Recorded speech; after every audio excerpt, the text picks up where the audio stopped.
Every necessary assumption answer, yes, every single one, falls into one of two categories. Now, most students treat necessary assumption questions like a mystery, but they're not. They follow a very tight structure, and once you understand it, the choices stop feeling random. Every necessary assumption answer, yes, every single one, falls into one of two categories. It's either a connector or a blocker.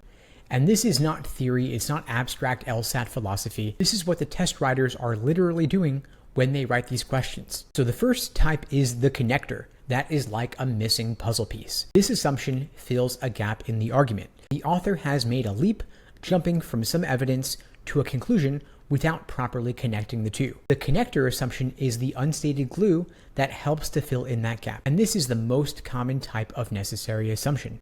And once you know to look for that leap, these start to feel almost mechanical.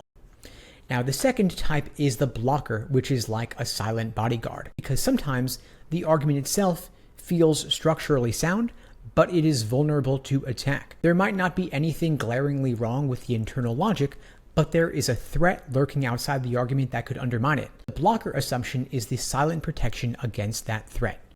So when you get to a necessary assumption question, ask yourself this: is there something missing between the premise and the conclusion? Is there some new term or phrase in the conclusion or idea that did not appear in the evidence? If so, you're probably looking for a connector. However, if there is something outside the argument that could make this a bad idea, then you're looking for a blocker. And the good news is, you don't have to guess. You just read the argument and look for either a leap or a threat, and then you predict the type of assumption you'll need to fix it.